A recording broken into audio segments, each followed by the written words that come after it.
Assalamualaikum warahmatullahi wabarakatuh. Salam Porang Indonesia. Kembali lagi di channel Petani Porang Pemula yang khusus membahas seputar porang. Di kesempatan kali ini saya akan mereview tanaman porang saya yang tanggal 17 Februari kemarin tepat berusia 120 hari setelah tanam. Ya, seperti ini keadaannya. Kemarin saya tanam sekitar di bulan 10 dengan bibit umbi campuran.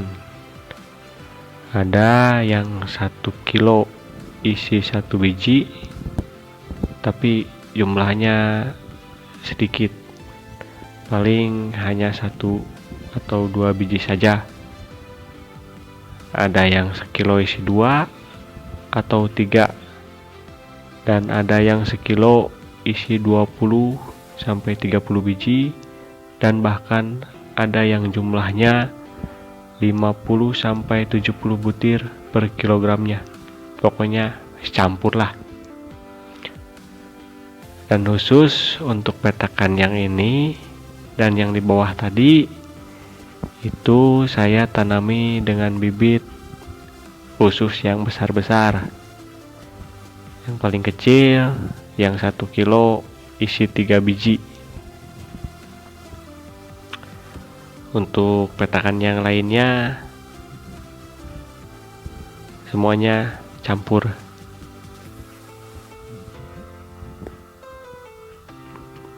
Ada pula 1 petak yang di atas yang saya khususkan itu yang bibit sortiran yang paling kecil, yang kemungkinan tumbuhnya minim saya ke ataskan.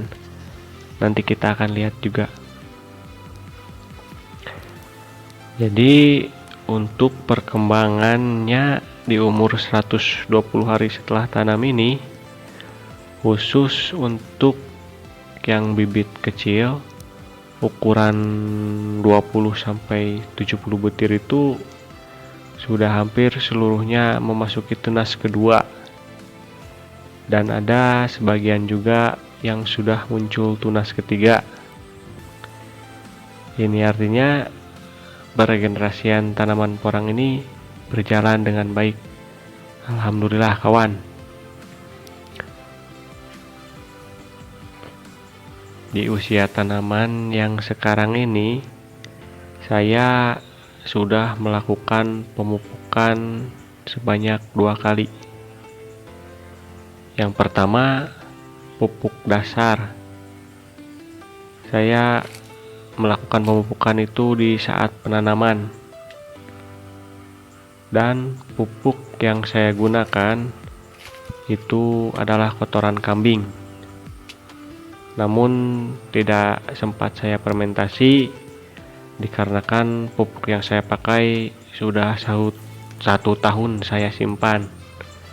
Saya rasa sih tidak apa-apa walaupun tidak saya fermentasi.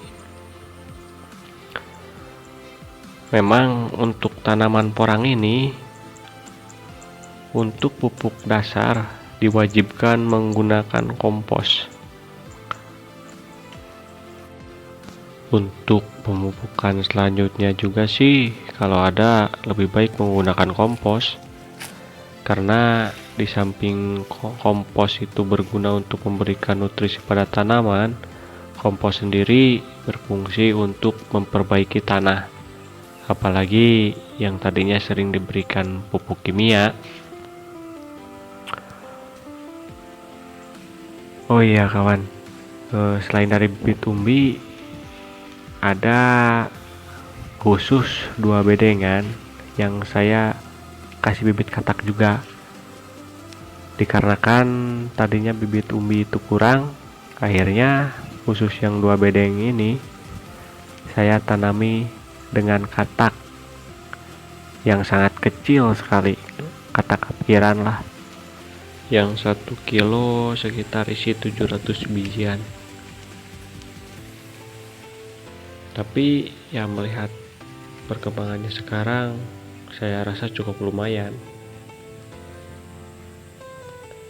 Oh iya, balik lagi ke pupuk. Tadi untuk pemupukan pertama saya lakukan di pas penanaman ya kawan, dengan menggunakan pupuk kotoran kambing. Nah, untuk pemupukan kedua saya lakukan di umur porang sekitar 2 bulan atau lebih setelah tanam.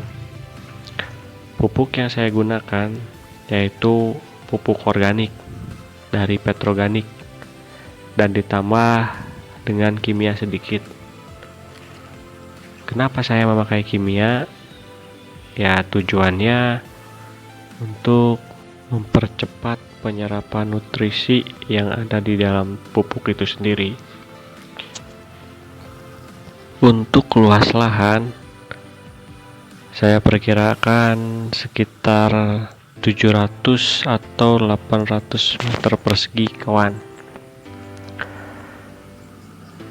Untuk lahan seluas itu tanaman yang saya tanam sekitar berjumlah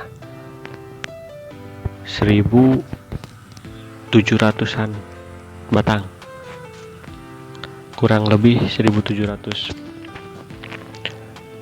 Tapi ya dengan bibit yang campur-campur.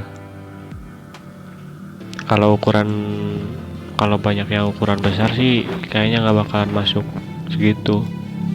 Soalnya jarak tanam juga perlu diperhitungkan kalau untuk bibit yang besar-besar.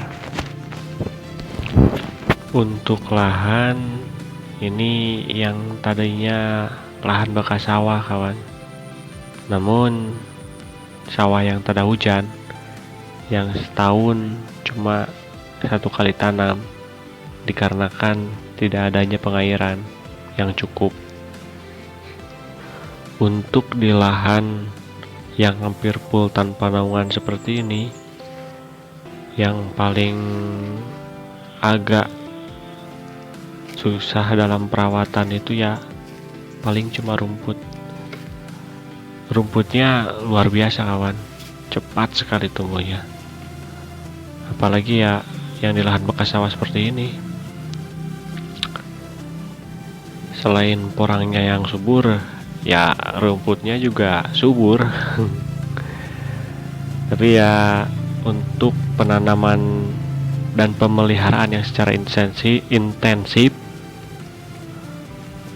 rumput itu ya harus sering-sering dibersihkan. Memang pada dasarnya porang itu dapat tumbuh di mana saja, ibaratnya nggak rewel lah. Tapi ya kalau kita niatnya berbudidaya, saya rasa perlu dilakukan perawatan yang cukup juga, dengan harapan hasil yang maksimal. Nah, untuk yang bibit umbi yang paling kecil, yang sortiran, seperti yang terlihat tidak seperti tanaman yang di bawah, menyeimbangkan dengan bibit yang ditanam. Tapi ya hampir keseluruhan sekarang sudah memasuki tunas kedua dan ketiga. Untuk tunas pertama ya sebagian sudah ada yang roboh, namun belum siap untuk diambil kataknya. Paling sekitar 1 bulanan atau 1,5 bulan lagi, kayaknya untuk tunas pertama sepertinya sudah bisa dipanen kataknya. Ya, mungkin sekian dulu kawan video dari saya, review tentang perkembangan porang usia 120 hari setelah tanam. Sebelum videonya berakhir, saya ingin memohon maaf yang sebesar-besarnya bila ada kata-kata saya yang salah. Di video ini saya tidak ada niat mengajari atau bahkan menggurui, hanya berbagi pengalaman dalam berbudidaya porang. Buat petani porang di Indonesia, khususnya daerah Ciamis, Jawa Barat, terus semangat. Tidak peduli seberapa banyak yang kita tanam, entah itu sedikit sekalipun, rawatlah dengan baik, dengan kasih sayang sepenuh hati. Insya Allah nanti panen akan melimpah dan berkah. Amin ya rabbal alamin. Sekian dulu dari saya. Sekali lagi mohon maaf bila ada salah-salah kata. Terima kasih. Wassalamualaikum warahmatullahi wabarakatuh.